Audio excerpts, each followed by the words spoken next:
Praise the Lord. നെഹമ്യാവിൻ്റെ പുസ്തകം 4-ാം അധ്യായം അതിൻ്റെ 1 മുതൽ 23 വരെയുള്ളതായ വേദവാക്യങ്ങൾ. ഞങ്ങൾ മതിൽ പണിയുന്നു എന്ന് സൻബല്ലത്ത് കേട്ടപ്പോൾ അവൻ കോപവും മഹാരോഷവും പൂണ്ട യഹൂദന്മാരെ നിന്ദിച്ചു. ഈ ദുർബലന്മാരായ യഹൂദന്മാർ എന്തു ചെയ്യുവാൻ പോകുന്നു? അവരെ സമ്മതിക്കുമോ?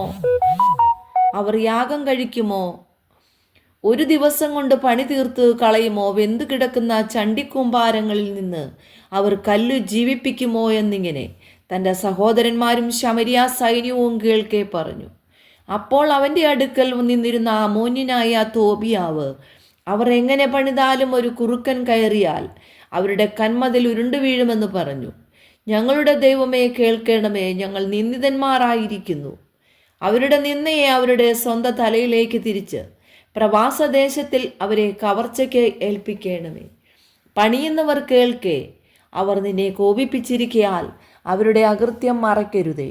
അവരുടെ പാപം നിന്റെ മുമ്പിൽ നിന്ന് മാഞ്ഞു പോകുകയും അരുതേ. അങ്ങനെ ഞങ്ങൾ മതിൽ പണിതു. വേല ചെയ്യുവാൻ ജനത്തിന് ഉത്സാഹമുണ്ടായിരുന്നത് കൊണ്ട് മതിൽ മുഴുവനും പാതി പൊക്കം വരെ തീർത്തു.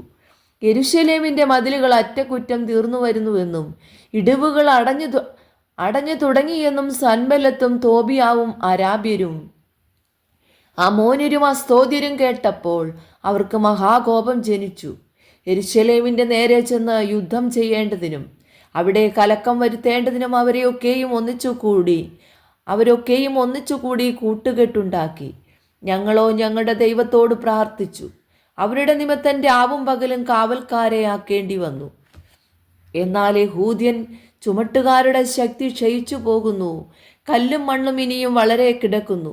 ആകയാൽ മതിൽ പണിവാൻ നമുക്ക് കഴിയുകയില്ല എന്ന് പറഞ്ഞു.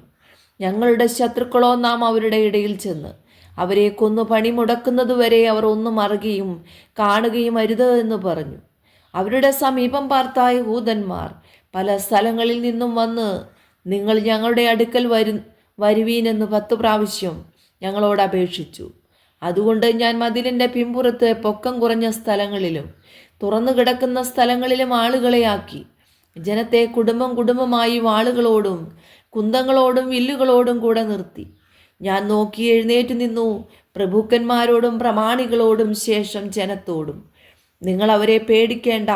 വലിയവനും ഭയങ്കരനുമായ കർത്താവിനെ ഓർത്ത് നിങ്ങളുടെ സഹോദരന്മാർക്കും പുത്രിമാർക്കും ഭാര്യമാർക്കും വീടുകൾക്കും വേണ്ടി പൊരുതുവീനെന്ന് പറഞ്ഞു. ഞങ്ങൾക്ക് അറിവ് കിട്ടിപ്പോയെന്നും ദൈവം അവരുടെ ആലോചനയെ നിഷ്ഫലമാക്കിയെന്നും ഞങ്ങളുടെ ശത്രുക്കൾ കേട്ട ശേഷം ഞങ്ങളെല്ലാവരും മതിലിങ്കൽ താന്താൻ്റെ വേലയ്ക്ക് മടങ്ങിച്ചെല്ലുവാനിടയായി. അന്നു മുതൽക്ക് എൻ്റെ ഭൃത്യന്മാരിൽ പാതിപ്പേർ വേലയ്ക്ക് നിന്നു.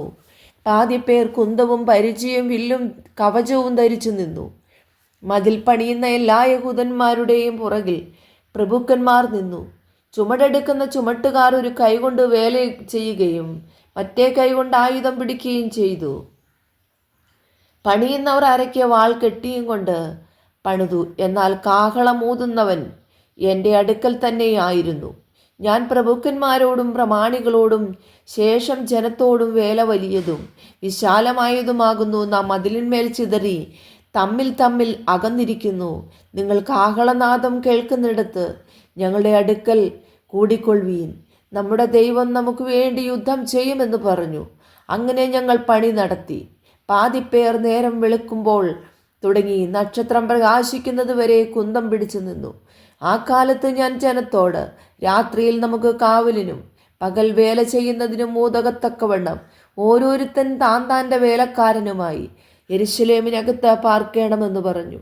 ഞാനോ എൻ്റെ സഹോദരന്മാരോ എൻ്റെ ബാല്യക്കാരോ എൻ്റെ കീഴിലുള്ള കാവൽക്കാരോ ആരും ഉടുപ്പ് മാറിയില്ല. കുളിക്കുന്ന സമയത്തുകൂടെയും ആയുധം ധരിച്ചിരുന്നു. ഈ വചനങ്ങളാൽ ദൈവം എല്ലാവരെയും ധാരാളമായിട്ട് അനുഗ്രഹിക്കട്ടെ.